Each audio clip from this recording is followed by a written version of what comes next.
அனைவருக்கும் வணக்கங்க. நந்திகேஸ்வராலேருந்து பேசுகிறேங்க, அஸ்ட்ரோ சேனல்லேருந்து. இப்போ வந்துங்க, ஒருத்தருக்கு எப்படி காதல் திருமணமா, கலப்பு திருமணமா, 5ல் சந்திரன் நின்னா காதல் பண்ணுவாங்க, அது நடக்குமா நடக்காதா, அது கலப்பு திருமணமாக இருக்குமா இல்லது காதல் திருமணமாக இருக்குமா, அதை எப்படி பார்க்கலாம்? சரி, ஒரு பெண்ணுடைய ஜாதகமோ ஆணுடைய ஜாதகத்தில் ஏதோ ஒன்று எடுத்துக்கலாங்க. சரி, இப்போ வந்துங்க பெண்ணுடைய ஜாதகத்தில் எப்படி இருக்குது அப்படின்னு பார்த்துக்கலாங்க. பெண்ணுடைய ஜாதகத்தில் வந்துங்க சுக்கிரனும் செவ்வாயும் சுக்கிரன் வீடு ரிஷப வீடுங்க. ரிஷப வீட்டில் சுக்கிரன் ஆட்சி வீடுங்க. அதே மாதிரி துலாம் வீட்டில் வந்து சுக்கிரன் வந்து ஆட்சி உச்சம் பெற்றிருக்குங்க. ஆட்சி உச்ச வீடுங்க சுக்கிரன் வீடு துலாம் வீட்டில். சரி, இந்த 2 வீட்லேயுமே செவ்வாய் என்பவன் கணவன், சுக்கிரன் என்பது மனைவி. இந்த ரெண்டும் ஒரு சேரங்க. ஒன்று ரிஷப வீட்டில் இருந்தாலும் சரி, துலாம் வீட்டில் இருந்தாலும் சரி, ரெண்டுமே சுக்கிரன் வீடு தாங்க. இது ஆட்சி வீடு, இது ஆட்சி உச்சம் பெற்ற வீடு. இந்த 2 வீட்டில் எந்த வீட்லையாவது செவ்வாய் என்பது கணவன், இரண்டும் இணைந்து இருந்தால் ஏதாவது ஒரு இடத்துல, ஒன்று ரிஷப வீட்டில் இருக்கலாம், ஒன்று துலாம் ரொம்ப வேகங்க, ஏன்னா ஆட்சி உச்சம் அல்லவா. சரி, இந்த வீட்டில் ஆணுக்கு அல்லது பெண்ணுக்கு, இப்போ பெண்ணுக்கு எடுத்துக்கலாம், பெண்ணுக்கு இருந்தால் ஏதாவது ஒரு கட்டத்தில் துலாத்துலேயோ ரிஷபத்திலேயோ சுக்கிரன் செவ்வாய் இணைந்திருந்தால் அந்த குரு பார்வை 5, 7, 9 பார்வை பார்க்கப்படவில்லை என்றால் தான் நடக்கும்.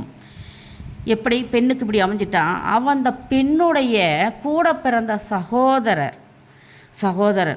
சகோதரருக்கு காதல் திருமணம் நடக்கும் அல்லது கலப்பு திருமணத்தில் போய் விடும். புரியுதுங்களா? பெண் ஜாதகத்தில் இப்படி அமைஞ்சான். சரி, இதே மாதிரி ஆண் ஜாதகத்தில் அமைஞ்சா கூட பிறந்த அக்காவோ தங்கச்சிக்கோ கலப்பு திருமணமோ காதல் திருமணமோ நடக்குங்க. இதுதான் உன்னுடைய ஜோதிட நுணுக்கங்க. சரி, ஆண் ஜாதகமாக இருந்தால் கூட பிறந்த சகோதரிக்கு நடக்கும். பெண் ஜாதகத்தில் இப்படி அமைஞ்சா அந்த பெண்ணினுடைய உடன்பிறப்பு அண்ணனுக்கோ தம்பிக்கோ நடக்குங்க. இதுதான் இதனுடைய விதி. சரி, குருவின் பார்வை 5, 7, 9 அந்த வீட்டில் பட்டிருந்துன்னா கொஞ்சம் நிவர்த்தனி ஆகுங்க, கொஞ்சம் நிவர்த்தனி கிடைக்கும், ஆகாத சூழ்நிலையை உருவாக்கி கொடுக்கும். இதுதான் 5ல் சந்திரன் இருந்துட்டாவே லவ் பண்ணுவாங்க. லக்னத்திலிருந்து 5ஆம் வீட்டில் சந்திரன் நின்றுதுனாவே ஆணோ பெண்ணோ 2 பேர்த்தில் யாருக்கு நின்னாலும் அது காதல் பண்ணிகிட்ருப்பாங்க. அது ஃபஸ்ட்டு பாயிண்ட்டு. 5ஆம் இடத்துல சந்திரன், 5ஆம் இடத்துல சந்திரன், அதை நான் எழுதாத விட்டுட்டேன், எழுதுறேன். இப்போ லக்னம் இதை எடுத்துக்கலாங்க. லக்னம் இதை எடுத்துக்கலாம். 1, 2, 3, 4, 5 இதில் சந்திரன். இதில் சந்திரன் நின்றுட்டாவே காதல் பண்ணுவாங்க. இதில் காதல் பண்ணுவாங்க. புரியுதுங்களா? 5ல் சந்திரனுக்காக போட்டு காட்டினாங்க. ஆனால் ரிஷபத்திலேயோ துலாத்திலேயோ சுக்கிரனோட செவ்வாய் அமர்ந்தால், பெண்ணுக்கு பெண் ஜாதகத்தில் இருந்தால் அவருடைய உடன்பிறப்புக்கு நடக்கும். காதல் திருமணமாகவும் இருக்கலாம், கலப்பு திருமணமாகவும் இருக்கலாம்.